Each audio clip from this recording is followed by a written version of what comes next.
Okay.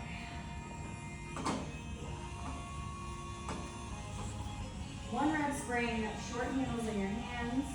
You're gonna start with your elbows in at your ribs. Nice proud chest. Tucking that tailbone, no arch in that back. You're gonna press those hands right up to shoulder level. Resist it right back in. You press, reach, bend, resist. So you're stopping at your ribs. A lot of people use that momentum that propels their arms back behind them. So you want to stop, keeping full tension on that spring. We'll lift right up to shoulder levels. Bend it in. You can do a 4 count nice and slow. It's lift. For 2, for 3, for 4, you bend. From here, your hug a tree, just for general purposes.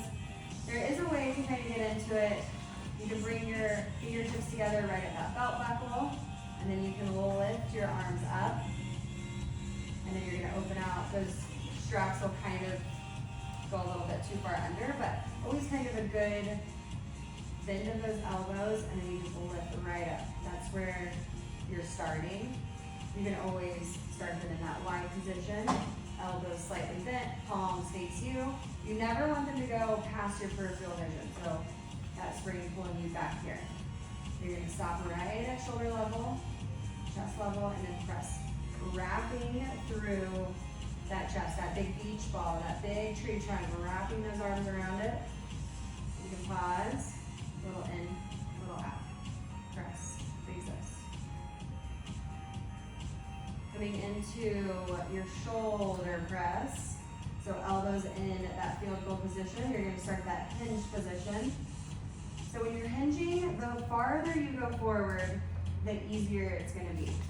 So I usually cue just a small hinge, and you're going to press to that high diagonal. When you hinge, those ribs are going to start to pop a lot easier. Make sure you keep that core nice and tight. You can take it straight up, straight down.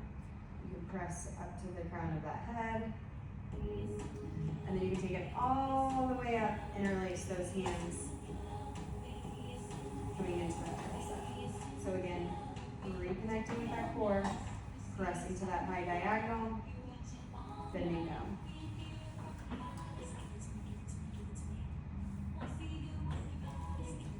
You can take that diamond, coming to that hinge position, thumb and forefinger connecting, taking it back, and press.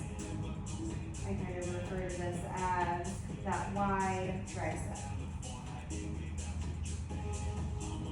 And then in any of those positions, you can come to that lifted, you can hold that lift, you can come to what we call operating, you can open it out, kind of like that T position where the carriage is barely moving. You can lower, you can lift, lots of different work zones. You can do biceps facing forward. I like to cue your feet up against your shoulder blocks. You can go probably easier in long loops, give you a little bit more range of motion. So you're gonna pull those elbows into your ribs, and you're gonna curl into those biceps. So you could always do biceps into that cervical platter. You're gonna add them together, alternating between the two. You can do that with your cervical platter into that hug a tree. So you can kind of add or alternate between anything that kind of connects.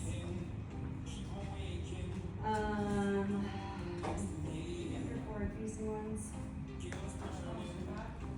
Do what? Crisscross, I think crisscross or that.